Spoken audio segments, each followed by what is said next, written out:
100 वर्ष पूर्ण करने जा रहा है, तो मैं उसके बारे में कुछ बात करना चाहती हूँ। इतिहास हर क्षेत्र को एक ऐसा कालखंड देता है जब वह अपनी विकास यात्रा का कई गुना बढ़ा देता है। एक तरह से ये उस देश का स्वर्ण युग है। भारत के लिए स्वर्ण युग यानी कि एक अमृत काल है। तो भारत के इतिहास में यह वह दौर है जब देश लंबी छलांग लगाने वाला है। हमारे आसपास ऐसे कई देशों के उदाहरण हैं, तो जैसे कि जिन्होंने एक निश्चित समय के भीतर अपने विकास में समान छलांग लगाई है। कि अभी कुछ ही दिनों में जो मैं बात करूं तो अमेरिका अंतरिक्ष एजेंसी नासा ने अंतरिक्ष में हिंदी भाषा पहुंचा दी है। नासा ने एक नया यूरोप क्लिपर मिशन लॉन्च किया है।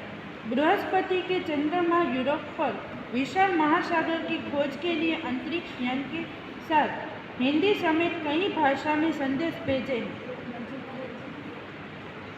जिसे 70 बाई 11 इंच की प्लेट पर उकेरा गया है, जो एक विशेष प्रकार की धातु से बना है। नासा ने कहा कि इस प्लेट में एक तरफ ऐसा डिजाइन है जिसे हम पानी शब्द से कहते हैं। इसलिए मैं कहना चाहती हूँ कि भारत के लिए यही सही समय है। हमें इस स्वर्ण युग के हर पल का लाभ उठाना है। तो विकसित भारत में हिंदी अपने दम पर राष्ट्रभाषा के रूप में स्थापित हो गई है। हिंदी भाषा की भूमिका विकसित भारत में अत्यधिक महत्वपूर्ण है। हिंदी भाषा न केवल भारतीय संस्कृति और विरासत का महत्वपूर्ण हिस्सा है, बल्कि यह भारतीय समाज के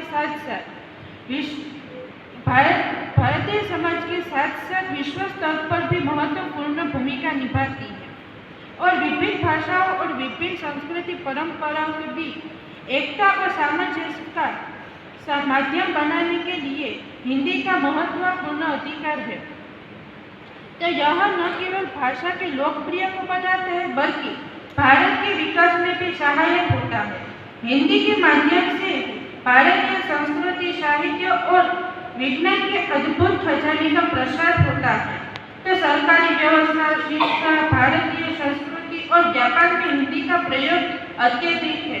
साथ ही डिजिटल युग में भी हिंदी की महत्वपूर्ण भूमिका है, जैसे कि भारत में वेबसाइट, ऐप और इलेक्ट्रॉनिक्स मीडिया में भी हिंदी का विस्तार हो रहा है।